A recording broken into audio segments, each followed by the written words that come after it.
Dear students, Puducherry close ஆயிருக்கு. Weekend home வந்துடலாம். இந்த கம்ஃபர்ட் மட்டும் பேஸ் பண்ணி எம்பிபிஎஸ் சாய்ஸ் டிசைட் பண்ணாதீங்க. Medical journey 5.5 years. ஸ்டூடெண்ட்டுக்கு கேம்பஸ் கம்ஃபர்ட் வேணும், பேரண்ட்ஸுக்கு பட்ஜெட் கம்யூனிட்டி வேணும், 2 பேருக்கும் ஸ்ட்ராங் கிளினிக்கல் எக்ஸ்போசர் வேணும்னா இந்த பேலன்ஸ்ல ஆறுபடை வீடு மெடிக்கல் காலேஜை எவால்வேட் பண்ணுங்க.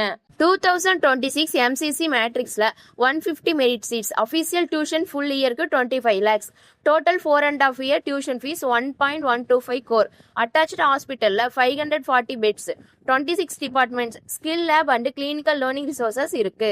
ஆனா refund clause strict. Choice lock பண்ணன அப்புறம் ஃபினான்ஷியல் கமிட்மெண்ட் சீரியஸ். ஆறுபடை வீடு மெடிக்கல் காலேஜ்ல MBBS படிக்க பிளான் பண்றீங்களா? உங்க ரேங்குக்கு AVMC ரைட் சாய்ஸா இருக்குமா? அட்மிஷன் சான்ஸ் எப்படி இருக்குன்னு தெரிஞ்சுக்க உடனே ஸ்கிரீன்ல இருக்கிற நம்பருக்கு இப்பவே கால் பண்ணுங்க, டாட் மெசேஜ் பண்ணுங்க. இந்த வீடியோ உங்க ஃப்ரெண்ட்ஸ்க்கு ஷேர் பண்ணுங்க. இந்த மாதிரி MBBS அப்டேட்ஸ் தெரிஞ்சுக்க நம்ம பேஜை ஃபாலோ பண்ணிட்டு சப்ஸ்கிரைப் பண்ணிக்கோங்க. தேங்க்யூ.